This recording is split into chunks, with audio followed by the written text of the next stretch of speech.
Running is a uniquely democratic sport.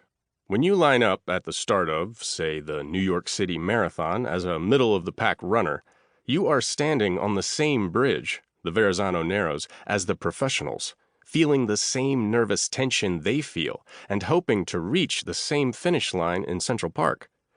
Such inclusiveness may also be found at events like the USATF Cross Country Championships, where elite and recreational runners alike have the opportunity to test their fitness on the host course. Even made-for-TV competitions, such as the Millrose Games, featured races for pros, high school athletes, and club runners of all ages. In running, we're all in it together, in ways that professional and amateur athletes in other sports are not. Away from the race course, however, the sport of running is oddly divided. In their training methods, eating habits, recovery methods, and other practices, elite and non-elite runners could scarcely be less alike.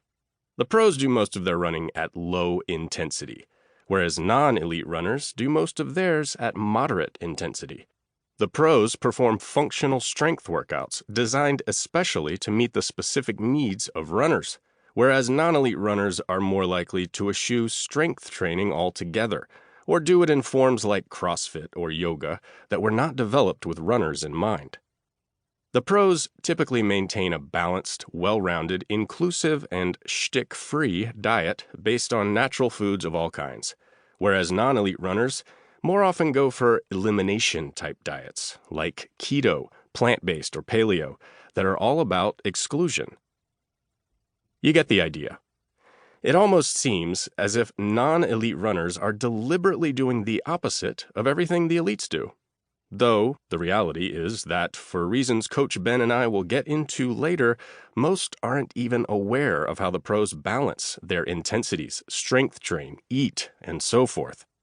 As that rare runner who, in a sense, has a foot in both worlds, elite and non-elite, I am keenly aware of this rift. An amateur runner myself, I coach fellow amateurs, but I also interact with the pros through my writing, and can use what I learn from them to help my runners and myself improve. It's a role I was practically born to fulfill. When I was 11 years old, I became both a runner and a fan of professional running in a single moment. That moment occurred during the 1983 Boston Marathon, when I watched my father complete his first 26.2 miler and saw Joan Benoit record a world best marathon time for women. My dad's achievement inspired me to follow in his footsteps and run, while Joan's admittedly much greater feat moved me to become an active follower of professional running, beginning with local heroes Lynn Jennings, a 3-time world champion in cross-country, and Kathy Shiro, a national high school cross-country champion and Olympian, both of whom lived minutes away from my family's home in New Hampshire's Seacoast region.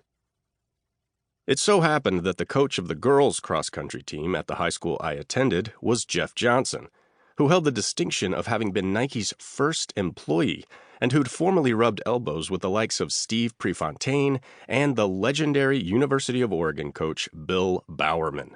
As a member of the boys' team, I was never directly coached by Jeff, but he did mentor me to some degree, instilling in me a better understanding of state-of-the-art training principles than most runners my age possessed.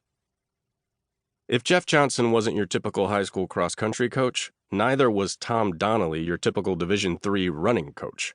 An All-American performer at Villanova University in the 1960s, Tom went on to become the men's cross-country and track coach at tiny Haverford College in Pennsylvania. There he developed a reputation for turning B-level high school runners, like me, into collegiate All-Americans, while as a side gig, also coaching elite runners including Ireland's Marcus O'Sullivan, a 3-time world champion at 1,500 meters. Unfortunately, I didn't actually run at Haverford, having temporarily burned out on the sport, so Tom's influence on me, like Jeff's, was mostly indirect. After graduating in 1993, I took my English degree to the San Francisco Bay Area, where I found a job writing for a newly launched endurance sports magazine.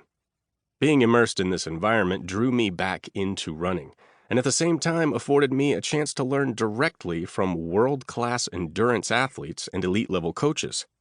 Tour de France cyclist Bob Roll, world champion runner Regina Jacobs, later busted for doping, alas, mountain biker Marla Streb, and triathlon coach Phil Maffetone are just a few of the many luminaries I interviewed and wrote about during this period, and I eagerly applied much of the knowledge I acquired to my own training, racing, and overall lifestyle.